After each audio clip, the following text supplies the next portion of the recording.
نحمده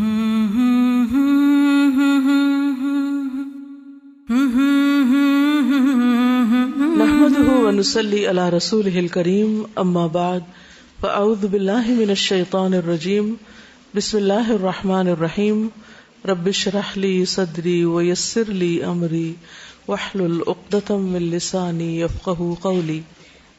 آج ہم پڑھیں گے ام معبد کے بارے میں رضی اللہ تعالی عنہا. ان کا نام عاتکہ تھا، والد کا نام خالد بن خلیف.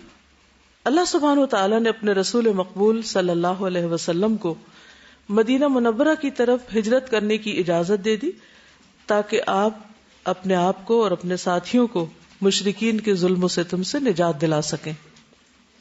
رسول اللہ صلی اللہ علیہ وسلم مکہ سے مدینہ کی طرف روانہ ہوئے. آپ کے ساتھ ابو بکر صدیق تھے. ابو بکر صدیق کے علاوہ دو لوگ اور بھی تھے.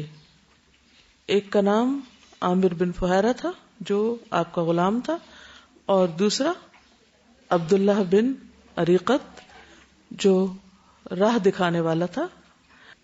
امام بہقی کہتے ہیں کہ ایک رات رسول اللہ صلی اللہ علیہ وسلم سیدنا ابو بکر، ان کے غلام عامر بن فہیرہ اور راستہ دکھانے والا عبداللہ بن عریقت لیسی نے مکہ سے مدینہ کی طرف ہجرت کی، اور وہ ام معبد عاتکہ بنت خالد خزاعیہ کے خیمے پر پہنچے. ام معبد خزاع قبیلے سے تعلق رکھتی تھی اور ان کی ایک شاخ بنو کعب سے.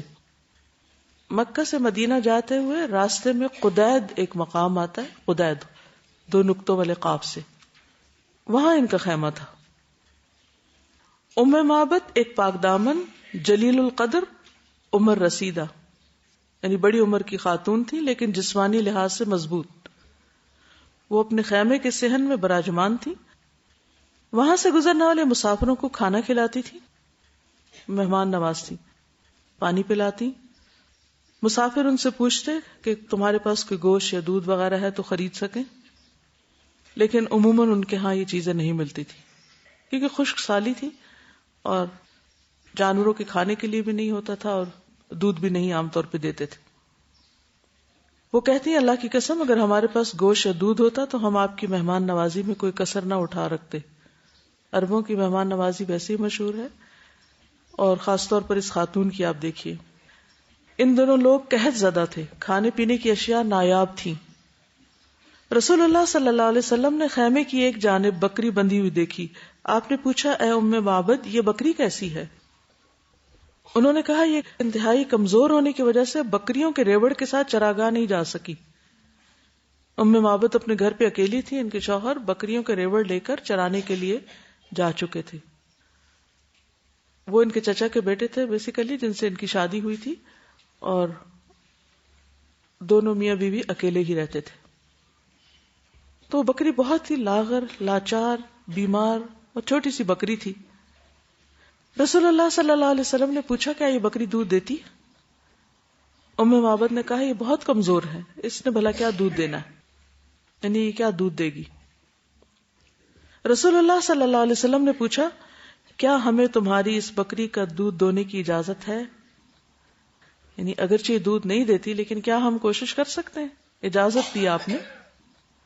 ام معبد نے کہا اگر یہ دودھ دیتی ہے تو مجھے کیا اعتراض ہے، آپ ضرور دیکھیے، میری طرف سے اجازت ہے. ایک اور روایت میں ہے میرے ماں باپ آپ پر قربان ہو، اگر آپ کو دودھ دکھائی دیتا ہے تو ضرور دو لیجئے. اب دیکھیے کہ ام معبد دور جاہلیت کی ایک بالکل گمنام خاتون تھی، ایک معمولی سے خیمے میں رہنے والی ایک دیہاتی خاتون، لیکن کس طرح اللہ کے رسول صلی اللہ علیہ وسلم کے ان کے گھر جانے کی وجہ سے ان کو کیسی کیسی سعادتیں نصیب ہوئیں.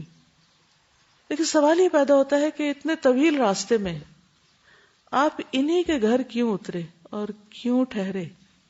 تو یہاں پر آپ دیکھیے کہ جو کہ ایک مہمان نواز خاتون ہے اور وہ اپنے معمول کے ایک دن میں وہاں پر بیٹھی ہیں کہ اللہ کے رسول صلی اللہ علیہ وسلم ان کے خیمے پر تشریف لے جاتے ہیں اور اس بکری کا دودھ دوتے ہیں، جو بکری بالکل ہی کمزور، لاغر اور اس وجہ سے گھر پہ تھی کہ وہ ریوڑ کے ساتھ جا نہیں سکتی تھی. روایت میں آتا ہے کہ رسول اللہ صلی اللہ علیہ وسلم نے بکری کی پیٹھ پر ہاتھ پھیرا، اللہ کا نام لیا اور ایک بڑا برتن منگوایا جو پوری جماعت کو سیراب کرنے کے لیے کافی ہو سکتا تھا۔ بکری نے اپنی ٹانگوں کو پھیلایا، دودھ دینے کے لیے تیار ہو گئی۔ ایک روایت میں کہ بکری نے بھرپور انداز میں دودھ دیا جس سے برتن لبالب بھر گیا۔ یہ آپ کا معجزہ تھا، آپ کے نبی ہونے کی علامت تھی۔ ام معبد اور رسول اللہ صلی اللہ علیہ وسلم کے ساتھیوں نے دودھ پیا۔ آپ 4 لوگ تھے، آپ اور حضرت ابوبکر اور ابوبکر کے غلام عامر بن وحیرہ اور راہ دکھانے والے۔ ان سب نے 2 دفعہ خوب جی بھر کے دودھ پیا۔ پھر رسول اللہ صلی اللہ علیہ وسلم نے خود دودھ پیا، یعنی دوسروں کو پلا کر خود پیا۔ کیوں؟ فرمایا ساق القوم آخرهم شربا، قوم کو پلانے والا خود آخر میں پیتا ہے۔ حالانکہ آپ مہمان تھے، ہوسٹ نہیں تھے، لیکن چونکہ دودھ آپ نے دویا تھا اس لیے آپ خود پلا رہے تھے اور آپ نے بعد میں پیا۔ تو اس سے ایک اصول پتہ چلتا ہے ہمیں کہ جو سرو کر رہا ہوتا ہے وہ خود بعد میں لیتا ہے۔ پھر رسول اللہ صلی اللہ علیہ وسلم نے دوبارہ دودھ دوہا اور وہ دودھ ام معبد کے سپرد کر دیا اور فرمایا ارفعی ھذا لأبی معبد اذا جاءکی، جب ابو معبد تیرے پاس آئے تو اسے یہ دودھ دے دینا، یعنی اپنے شوہر کو پلا دینا۔ رسول اللہ صلی اللہ علیہ وسلم اور آپ کے ساتھی وہاں سے کوچ کر گئے۔ تھوڑی دیر بعد ابو معبد کمزور مریل ناتواں بکریوں کے ساتھ گھر آیا۔ اس نے خیمے میں وافر مقدار میں دودھ دیکھا تو حیران ہو گیا، تعجب کا اظہار کرتے ہوئے ام معبد سے کہا یہ دودھ کہاں سے آیا؟ گھر میں تو دودھ دینے والا کوئی جانور نہیں، ساری بکریاں تو دور تھی۔ ام معبد نے کہا اللہ کی قسم میں کیا بتاؤں، ہمارے ہاں سے ایک بابرکت شخصیت کا گزر ہوا اور اس نے میرے ساتھ اس طرح گفتگو کی، یعنی جو بھی ساری کہانی تھی کھول کے بتائی۔ اس سے ساری باتیں اپنے خامند کو بتائیں۔ ابو معبد نے باتیں سن کر بیوی سے کہا وہ شخصیت کیسی تھی، اس کا حلیہ کیا تھا؟ اور صرف ایک بار دیکھنے کے بعد ام معبد نے نبی صلی اللہ علیہ وسلم کا جو نقشہ کھینچا ہے، وہ سال ہر سال تک آپ کے ساتھ رہنے والے صحابی آپ کا نقشہ نہیں کھینچ سکے۔ اللہ نے ہر ایک کے اندر کوئی کوالٹی رکھی ہوتی، کوئی خوبی رکھی ہوتی۔ ہو سکتا ہے کہ گاؤں میں رہنے والی ایک دیہاتی عورت، ایک معمولی عورت، اس کی آبزرویشن اتنی تیز ہو اور اس کو اللہ نے ایسی زبان کی قوت عطا کر رکھی ہو کہ جو بڑے بڑے علم والوں کے پاس بھی نہ ہو۔ تو یہ اللہ کی دین ہوتی، کسی کو کسی صلاحیت سے نواز دیتا ہے، کسی کو کسی سے، اللہ کی تقسیم ہے، یہ بھی رزق ہوتے ہیں۔ اس لیے میں ہمیشہ یہ کہتی ہوں کہ ہمارا عربوں کے بارے میں اور خصوصاً نبی صلی اللہ علیہ وسلم کے زمانے کے یا دور جاہلیت کے یہ خیال ہے، اس طرح ان کو پورٹرے کیا جاتا ہے کہ بالکل جاہل بدو گنوار لوگ تھے، کچھ بھی نہیں آتا تھا انہیں، حالانکہ انتہائی غلط نظریہ، بہت ذہین، سمجھدار اور زبان کے ماہر لوگ تھے۔ اب آپ دیکھیے کہ یہ خاتون جو بالکل ایک ویران سی جگہ پر رہتی ہیں، کس قدر ان کی زبان زبردست مضبوط ہے۔ اسی لیے آپ دیکھیں کہ نبی صلی اللہ علیہ وسلم کو بھی اور عرب کے باقی گھرانوں میں بھی یہ رواج تھا کہ بچوں کو پیدائش کے بعد دیہات میں بھیج دیتے تھے، صحرا میں بھیج دیتے تھے تاکہ صاف ستھری خالص زبان سیکھیں، کیونکہ شہر والوں کی زبان آپس کے میل ملاپ اور باقی لوگوں کے آمد و رفت کی وجہ سے مختلط ہو جاتی ہے۔ جیسے ہم لوگوں کی زبان اردو ہے تو اردو نہیں رہی، اسے بہت سے لفظ انگریزی کے آ گئے، کبھی کچھ عربی کے، کچھ پنجابی کے، کچھ ادھر کے ادھر کے، سب مل جل جاتے ہیں۔ لیکن اگر آپ کسی ایسے شخص سے بات کریں جو کسی دور دراز جگہ پہ رہنے والا ہو تو اس کی زبان اختلاطات سے پاک ہوتی، وہ اپنی زبان جو بولتا ہے وہ خالص بولتا ہے، تو اس طرح ان کی زبان بھی خالص تھی۔ یہاں پر صرف مختصر اردو میں ہی تذکرہ کروں گی۔ ام معبد نے رسول اللہ صلی اللہ علیہ وسلم کے اوصاف بیان کرتے ہوئے کہا چمکتا رنگ، تابناک چہرہ، خوبصورت ساخت، نہ گوندے پن کا عیب، نہ گنجے پن کی خامی، جمال جہاں تاب کے ساتھ ڈھلا ہوا پیکر، سرمگی آنکھیں، لمبی پلکیں، بھاری آواز، لمبی گردن، سفید اور سیاہ آنکھیں، سیاہ سرمگی پلکیں، باریک اور باہم ملے ہوئے ابرو، چمکدار کالے بال، خاموش ہو تو باوقار، گفتگو کریں تو پرکشش، دور سے دیکھنے میں سب سے تابناک و پرجمال، قریب سے خوبصورت اور شیریں، گفتگو میں چاشنی، بات واضح اور دو ٹوک، نہ مختصر نہ فضول۔ انداز ایسا گویا کہ لڑی سے موتی جھڑ رہے ہوں، دور سے سب لوگوں سے زیادہ خوبصورت دکھائی دے اور قریب سے سب سے بڑھ کر حسین لگے، درمیانہ قد، نہ اتنے لمبے کہ دراز قد ہونا دیکھنے میں ناگوار لگے اور نہ ہی اتنے پستہ قد کہ اس کا چھوٹا ہونا نگاہ کو نہ جچے، دو ٹہنیوں کے درمیان تیسری تر و تازہ ٹہنی جو سب سے زیادہ تازہ اور خوش نظر ہو، رفقا آپ کے گرد حلقہ بنائے ہوئے، کچھ فرمائے تو توجہ سے سنتے ہیں، کوئی حکم دے تو جلدی سے اس پر عمل پیرا ہوتے ہیں، مطاع و مکرم، نہ ترشرو اور نہ لغو گو۔ یہ سن کر ابو معبد کہنے لگا اللہ کی قسم یہ تو وہی شخصیت ہے جسے قریش تلاش کرتے پھر رہے ہیں، میں تلاش کرتا ہوں، اگر وہ مجھے مل گئے تو میں ان کے ساتھ رہوں گا، اور ایک روایت میں اگر وہ مجھے دکھائی دیے تو میں ان کی پیروی کروں گا۔ پھر کہا میں ان کو تلاش کرنے میں اپنی طرف سے بھرپور کوشش کروں گا، کیونکہ آپ تو بتا کے نہیں گئے تھے کہ کس طرف کو جا رہے ہیں۔ تو یہ گویا ایک طرح سے بن دیکھے ہی آپ پر ایمان لے آئے، صرف آپ کی شخصیت کے بارے میں سن کر، دیکھ کر بھی نہیں، سن کر۔ نبی صلی اللہ علیہ وسلم جب مدینہ پہنچ گیا اور سب کو پتہ چل گیا کہ آپ اب مدینہ میں ہیں، تو ام معبد نے اپنے خاوند ابو معبد کے ساتھ نبی صلی اللہ علیہ وسلم کی زیارت کے لیے مدینہ منورہ کی طرف ہجرت کی، دونوں نے اسلام قبول کیا اور آپ کے ہاتھ پر بیعت کی۔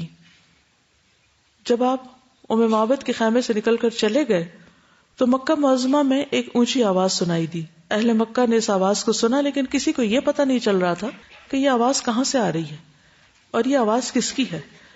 کہنے والا یہ کہہ رہا تھا جزا اللہ رب الناس خیر جزائہ رفیقین حلا خیمۃ ام معبدی ہما نزلاها بالہدی واہتدت بہ فقد فاز من امسى رفیق محمدی فیا لقصی ما زوى اللہ عنکم بہ من فخار فعالی لا یجازی وسؤددی لیہن بنی کعب مقام فتاتہم ومقعدها للمؤمنین بمرصدی صلوا اختکم عن شاتها وانائها فانکم ان تسألوا الشاة تشهدوا دعاها بشاة حائل فتحلبت له بصریح درت الشاة مزبدی فغادرها رهنا لديها بحالبی یرددها فی مصدر ثم موردی۔ اللہ ان دو رفیقوں کو بہترین جزا دے جو ام معبد کے خیمے میں اترے۔ یہ مکہ میں آواز گونج رہی ہے، اللہ ان دو رفیقوں، کون دو رفیق؟ ابو بکر اور محمد صلی اللہ علیہ وسلم، ان کو بہترین جزا دے جو ام معبد کے خیمے میں اترے۔ وہ دونوں خیر کے ساتھ آئے، خیر کے ساتھ روانہ ہوئے، اور جو محمد صلی اللہ علیہ وسلم کا رفیق ہوا وہ کامیاب ہوا۔ اے قصی، اللہ نے اس کے ساتھ کتنے بے نظیر کارنامے اور سرداریاں تم سے سمیٹ لی۔ قصی کون تھے؟ کس کے والد تھے؟ محمد بن عبداللہ بن عبد المطلب بن ہاشم بن عبد مناف بن قصی بن کلاب، تو یعنی جد امجد ہیں آپ کے۔ بنو کعب کو ان کی خاتون کی قیام گاہ اور مومنوں کی نگہداشت کا پڑاؤ مبارک۔ تم اپنی عورت سے اس کی بکری اور برتن کے متعلق پوچھو، تم اگر خود بکری سے پوچھو گے تو وہ بھی گواہی دے گی۔ آپ نے سوکھی بکری کو پکارا تو اس نے دودھ دیا، بکری کے تھنوں پہ واضح جھاگ تھی، آپ نے پھر اس کو چھوڑا تو وہ ان کے پاس ہمیشہ دودھ دیتی رہی۔ ام معبد کہتی ہیں کہ جب سے نبی صلی اللہ علیہ وسلم نے اس کو ہاتھ لگایا، وہ بکری جب تک ان کے پاس رہی ہمیشہ دودھ دیتی رہی، اور وہ حضرت عمر رضی اللہ تعالی عنہ کے زمانے تک، یعنی آپ کی خلافت کے زمانے تک ان کے پاس تھی، اور وہ صبح شام اس سے دودھ نکالتے تھے۔ حسان بن ثابت نے مکہ معظمہ میں کہے گئے اشعار کے بارے میں سنا تو جواب میں یہ اشعار کہے، یعنی حسان بن ثابت ابھی مکہ میں تھے، انہوں نے یہ شعر سنے تو جوابی شعر کہے۔ لقد خاب قوم زال عنهم نبيهم وقدس من يسري إليهم ويغتدي ترحل عن قوم فضلت عقولهم وحل على قوم بنور مجدد هداهم به بعد الضلالة ربهم وأرشدهم من يتبع الحق يرشدي وهل يستوي ضلال قوم تصفهوا عمن وهداة يهتدون بمهتدي لقد نزلت منه على أهل يثرب ركاب هدى حلت عليهم بأسعد نبي يرى ما لا يرى الناس حوله ويتلو كتاب الله في كل مسجد وَإِنْ قَالَ فِي يَوْمٍ مَقَالَةُ غَائِبِ فَتَصْدِيقُهَا فِي الْيَوْمِ أَوْ فِي دُحَى الْغَدِ لِيَهْنِئَ أَبَا بَكْرٍ سَعَادَةَ جَدِّهِ بِصُحْبَتِهِ مَنْ يُسْعِدُ اللَّهُ يَسْعَدِ. یقیناً ناکام ہو گئی وہ قوم جس سے ان کا نبی الگ ہو گیا، یعنی آپ مکہ چھوڑ کے چلے گئے. برکت دیا گیا وہ آدمی جو صبح سویرے اس کی طرف چلا. اس نے ایک ایسی قوم سے کوچ کیا جن کی عقلیں گمراہ ہو گئیں، یعنی نبی صلی اللہ علیہ وسلم نے مکہ کے قریش کو چھوڑ دیا اور ایسی قوم پر اترا جو بزرگی سے منور تھی، یعنی مدینہ والے. ان کو ان کے رب نے گمراہی کے بعد ہدایت دی. جو حق کی پیروی کرتا ہے اللہ اس کو ہدایت دیتا ہے. یہ حقیقت ہے کہ ام معبد نے رسول اللہ صلی اللہ علیہ وسلم کے اوصاف بیان کرنے میں نہایت عمدہ اور دلکش انداز اختیار کیا. گویا فصاحت و بلاغت کے موتی پرو دیے اور اوصاف بیان کرنے میں مہارت رکھنے والوں کو ورطہ حیرت میں ڈال دیا، حتیٰ کہ فصیح البیان ادیب بھی انگشت بدنداں رہ گئے. جب ان سے پوچھا گیا کہ ام معبد آپ نے رسول اللہ صلی اللہ علیہ وسلم کے اوصاف ایسی فصاحت و بلاغت کے ساتھ بیان کیے کہ مردوں کو بھی پیچھے چھوڑ دیا، تو انہوں نے جواب میں کہا کیا تمہیں اس بات کا علم نہیں ہے کہ عورت کی نظر مرد کی نسبت بڑی تیز ہوتی ہے اور اس کے احساسات بھی تیز ہوتے ہیں. وہ بڑی باریک بینی سے ہر شے کا جائزہ لیتی.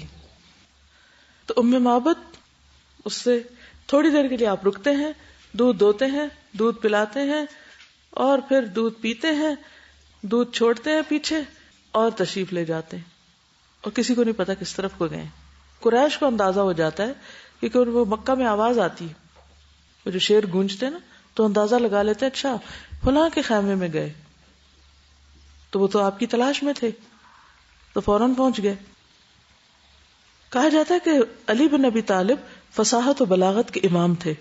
ان سے دریافت کیا گیا کہ رسول اللہ صلی اللہ علیہ وسلم کے اوصاف بیان کرنے میں سب سے زیادہ فصاحت و بلاغت کا انداز کس نے اختیار کیا؟ تو انہوں نے فرمایا ام معبد خزاعیہ نے. رسول اللہ صلی اللہ علیہ وسلم کے اوصاف حمیدہ بیان کرنے میں سب سے بڑھ کر فصاحت و بلاغت کا اسلوب اختیار کیا.